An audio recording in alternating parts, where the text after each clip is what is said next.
የመንግስት ሚና ለስራ ፈጣሪዎች ወይም ችግር ፈቺዎች ምቹ ስነ ምህዳር መፍጠር ብቻ ሳይሆን ራሱ ስራ ፈጣሪ ወይም ችግር ፈቺ ለመሆን የሚገደድበት የታሪክ ጥፋት ላይ ደርሰናል።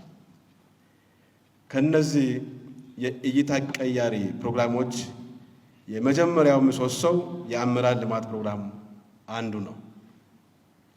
መንግስት ይህንን ፕሮግራም እንደ አንድ አዲስ የማሻሻያ ወይም ሪፎርም መሳሪያ እንዲወስድ ምክንያት የሆኑ ሀቆችን ስንመለከት በኢኮኖሚ ውስጥ የመንግስትን ሚና ትልቅ ዓለም አቀፋዊ አስተሳሰብ ለውጥ እየታየ በመምጣቱ እያጋጠሙ ያሉ ችግሮች ባህሪ ከለመድናቸውና ከድሮዎቹ የተለዩና እጅግ በጣም ውስብስብ መሆናቸው፣ ከጊዜ ወደ ጊዜ የጨመረ የሚሄደው የህዝብ ብዛት፣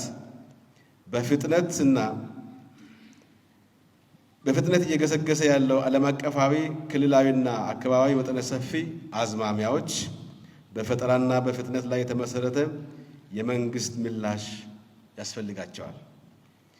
እንዲሁም በለጋሾች የሚደገፉ የልማት መርሃ ግብሮች ሰፊ የዘላቂነት ችግር ይስተዋልባቸዋል።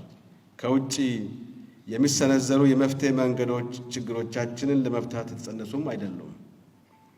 ስለዚህ ለህዝብ ችግር አፈታት እና ፖሊሲ አወጣጥ አገር በቀል አተያይና አዲስ ዘይቤ የያዙ መፍትሄዎች አቀራረብ ያስፈልጉናል።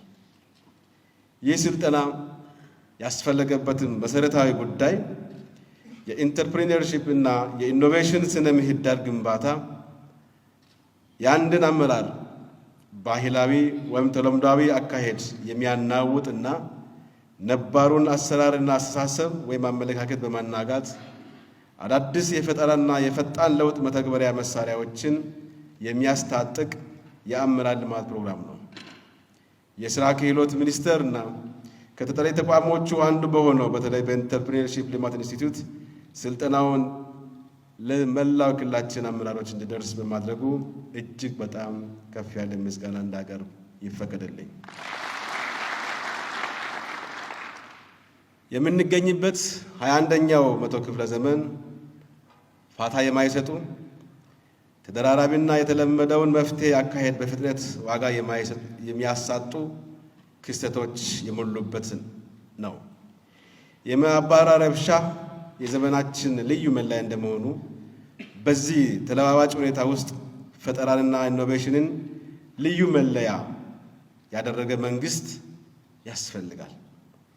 ኢትዮጵያን ወደ ተስፋይቱ የብልጽግና ምድር ለመምራት በመንግስት ተቋማት ውስጥ የአመራር አቅም መገንባት በአጠቃላይ አመለካከቱን በኢንተርፕሪነርሺፕ ኢኖቬሽን መቅረጽ ለተፈለገው ትራንስፎርሜሽን አስቻይ መሰረት ይጥላል።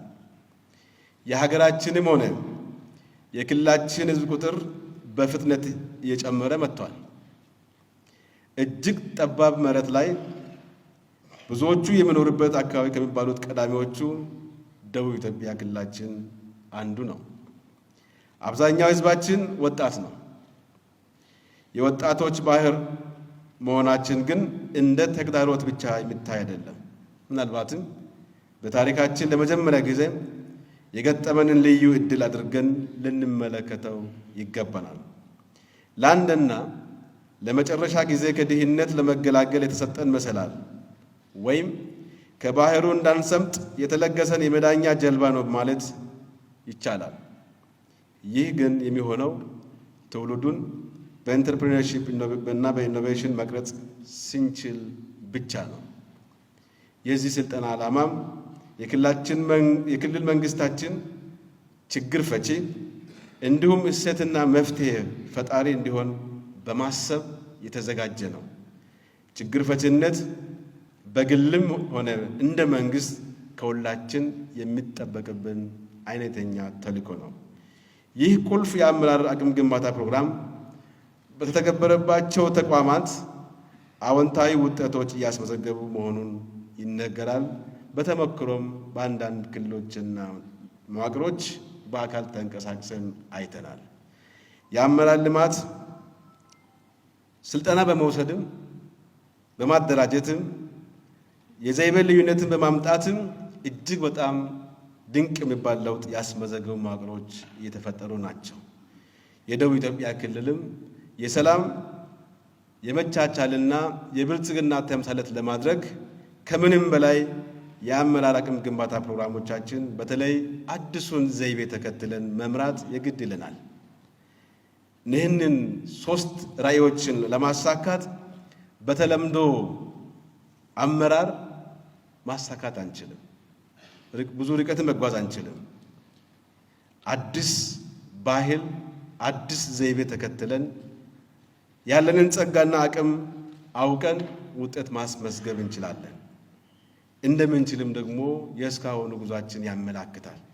ስለዚህ ዛሬ የተገኘን ከምንም በላይ ትልቅ ኃላፊነት የተሰጠን በመሆኑ በቡድንም ይሁን በግል በአዲሱ ዘይቤ በፈጠራና በፍጥነት በታከለበት በኢንተርፕሪነርሺፕ እና በኢኖቬሽን ተቀርጸን በየተመደብንበት ተቋም ውጤታማ በመሆን መዋቅሮቻችንን ተምሳሌታዊ ተግባር እንዲፈጽሙ ማድረግ ይጠበቅብናል።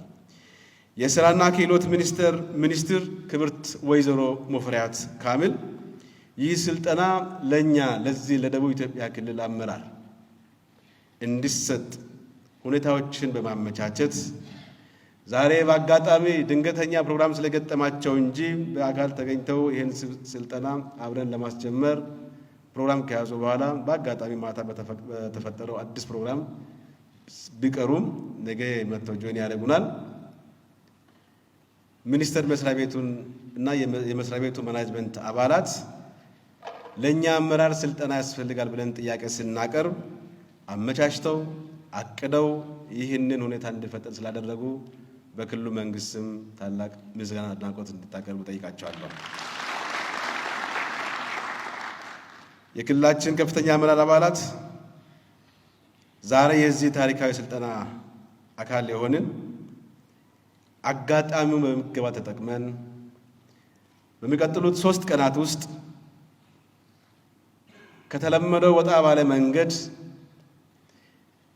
ኢንተርፕሪነር የሆነ መንግስትን ለመፍጠር ሆነን ለመገኘት ምሳሌ በመሆን ተቋሞቻችንን ለመቀየር የሚያስችል ትጥቅ የምንታጠቅበት መድረክ መሆኑን ተገንዝበን ብቃታችንን ከፍ ማድረግ የሚያስችል ሁኔታ ስለሆነን ከኛ የሚጠበቀው ልዩ ብቃት በመፈጸም ጊዜያችንን አያሌ ተግባራትን ፈጽመን ውጤታማ የሆነ ተግባር ለማሳካት መንግስትም ህዝብም ከኛ ስለሚጠብቅ ይህንን ጊዜ ከመደበኛ ስልጠናም ከመደበኛ ስራ በተለየ መንገድ ትኩረት ሰጥታችሁ እንድትከታተሉ አደራ እያልኩኝ ስልጠናው በይፋ የተከፈተ መሆኑን አመሰግናለሁ።